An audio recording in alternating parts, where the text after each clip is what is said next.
Hello, ladies and gentlemen. I welcome you again to my YouTube channel. Please don't forget to like and subscribe to our YouTube and also share the video with your fellow learners and friends. Ne? So, today we'll be still continuing with the trial examination preparation. So, I will be helping you today with a parabola. So, here is our question for today. Then f of x is equals to negative into x plus 7 all to the power 2 plus 25, and we're also given g of x, which is the straight line as x plus 2, and mn is parallel to the y-axis. Point A and B at the x-intercept of the parabola. As you can see there, point P is the turning point of parabola, which is f of x. A and C at the point of intersections. And then we have point D as the y-intercept of a straight line, and then point E is the y-intercept of the parabola. So, okay, the first question says, calculate the coordinates of P, the turning point of the parabola. Okay, so here it is simple. There's no need to calculate them because it is already given in our equation. So, it will simply be negative 7 is to 25. That's our turning point. We take it from the given equation. Then the next question says the length of DE. The length of DE. Okay, if you can check, DE it's a vertical distance. So to calculate the vertical distance is simple. You can say the y top minus y bottom. Or if you want to use the distance formula from analytical geometry, it is still fine. We're gonna get the very same answer. So okay, it means we have to find this point D and the point E. Point D is the y-intercept of our straight line. So obviously point D is going to be 0 is to 2 because this value of C, it is the y-intercept. And then for parabola, we have to solve where there is x, we're going to replace with 0 because we know x is equal to 0 at the y-intercept. So here it is, y is going to be, we'll substitute the 0 where there is x from this equation of parabola. Oh, it is 0 plus 7 then squared plus 25. So then this is how we solve this question. You're going to get what is it, negative 24. Then it will be the coordinates of E. Coordinates of E is going to be 0 is to negative 24. So okay, now you can be able to calculate the length of DE. You can say y top, which y is on top here, it is the one on point D, which is 2. So it is 2 minus the y on bottom, it is the y at point E, which is negative 24. So this thing will give us 26 units. So that is our answer, or that is the length of DE. You can still apply the distance formula, it's fine, you're gonna get that 26 units. Okay, then let's go to the next question. The next question says calculate the coordinate of C. All right, so if you can check, C is the point of intersection, and we in point of intersection, to solve those coordinates, we have to equate the graphs. We have to equate those two graphs that we are given there. It is g of x and f of x, so that we can solve or we can find our coordinates. All right, so it means we'll equate f of x with what? G of x. Then f of x is given by negative into x plus 7 then squared or plus 25. It's equal to x plus 2. Yeah, that is the equation of g of x. Okay, so we can start by simplifying this. We'll be getting negative x squared minus 14x, then minus 49.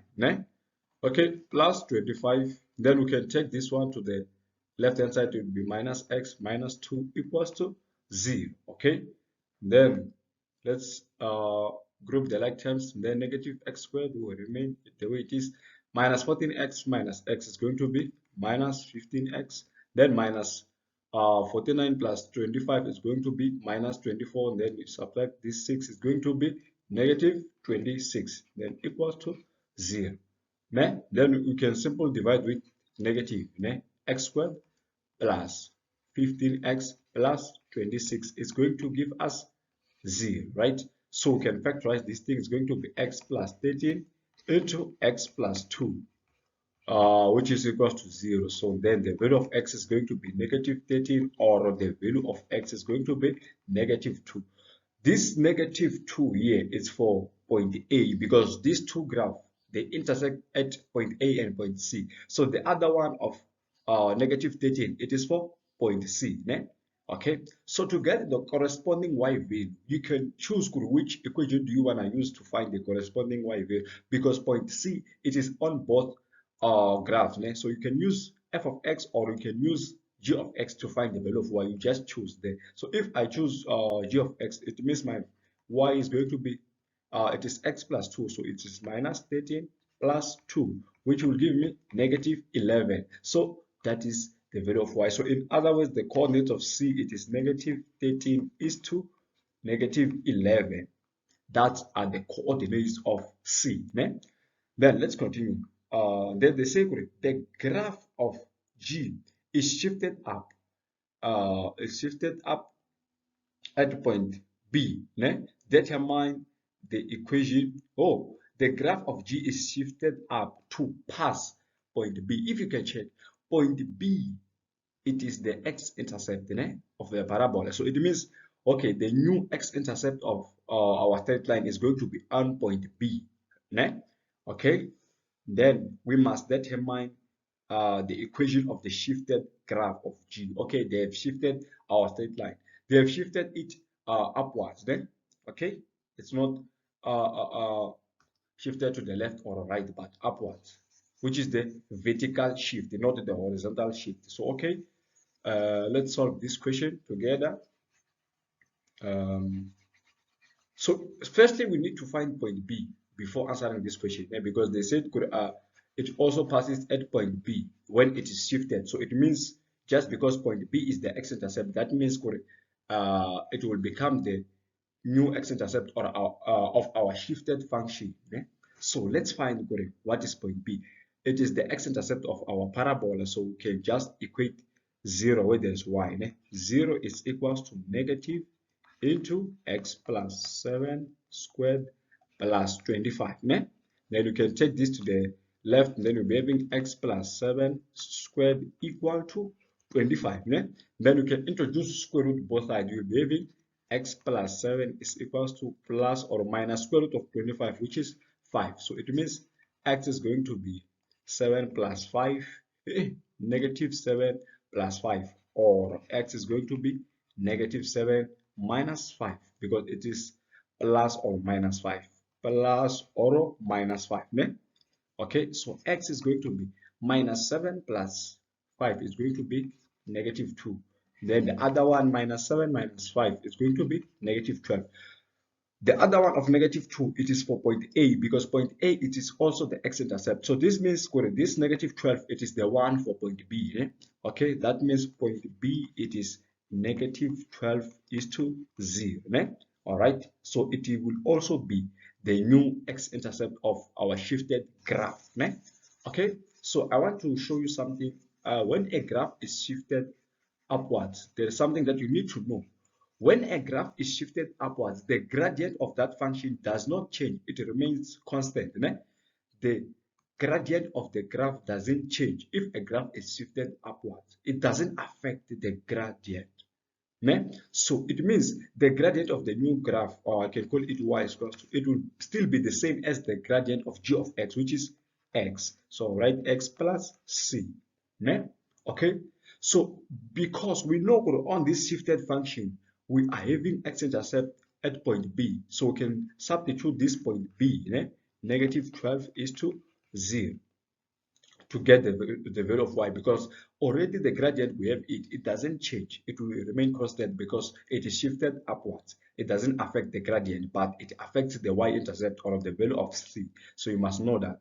Then where there's y, you're going to put 0 is equals to, where there's x, I'm going to substitute with negative 12 plus c. Then I'm going to check this negative 12 to the left hand side. Our having 12 is equals to c. So the new graph, it's going to be x plus 12. This is the new graph or the shifted function.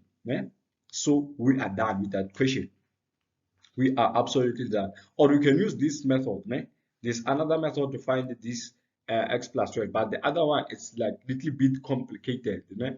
But let me just show you. But if you have understood this one, there's no need for you to master this other method, né? So you just compare these two graphs, né? Because it is shifted, the graph of G is shifted to point B, né? And it will passes to point B. So like you will be having a graph like this, né? Yeah, they will the graph will be parallel to the g of x. That's why if the two graphs are parallel, they have the same gradient. That's why I said the gradient will not change. So you need to find this point. Don't forget point B, we have negative 12 is to 0. This point, you have to find from g of x. If x is negative 12, what was the value of y? You can substitute here. Ne? Y is equals to minus 12 plus 2. Minus 12 plus 2, we get negative 10. Ne? Okay? That's it. So this graph shift vertical, if you can check, from negative 10, ne? From negative 10, it shifts to, because we compare the value of y, ne? We compare the value of y. So it is shifted from negative 10 up to 0. That means it is 10 units upward. So when a graph is shifted 10 units upward, you simply add 10, ne? So it will be like this to g of x. G of x, I'm going to add that 10 units.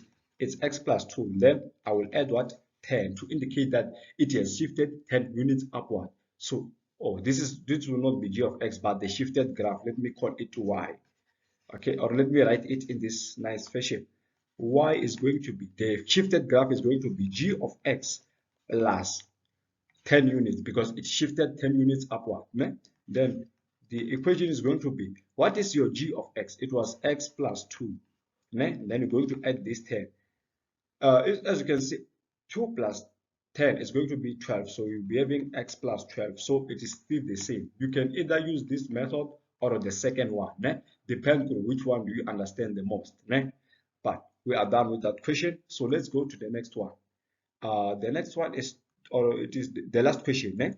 Okay, determine the value of x for which the length of mn is maximum in the domain of where f of x is greater than g. Okay, so here it is.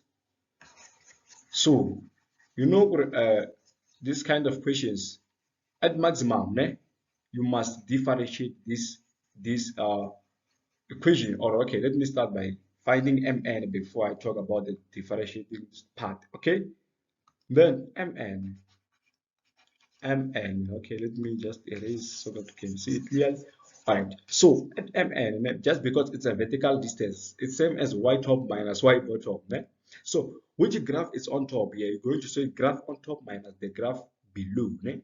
All right, the graph on top, it is the parabola, you see there, which is given by negative into x plus 7 then squared plus 25. Ne? We are going to subtract which one? Straight line. We're going to subtract our straight line, which is x plus 2. All right, then let's solve this together. Then mn is going to be minus x squared minus 14x, then minus 49 plus 25, then minus x minus 2. We just need to add or subtract our like terms. Then negative x squared doesn't have a like terms. Negative 14x minus x is going to be negative 15x minus 49 plus 25 is going to be negative 24 minus 2, then negative 26. Ne? Okay, then what do we do from here? You differentiate this one in respect of x. So mn, we differentiate it in respect of x. It's going to give us negative 2x minus 50. Okay, it's going to give us negative 2x minus 50. All right, so we have to, for maximum, okay, for maximum or minimum, the derivative is equal to 0. For maximum or minimum, the derivative is equal to 0. So negative 2x minus 15 is equal to 0. And then you need to solve for x here. You can be having 2x is equals to negative 15. And then x is going to be negative 15 out of 2. Then we are done with this one. Thank you guys for watching this video. See you next time. Sharp.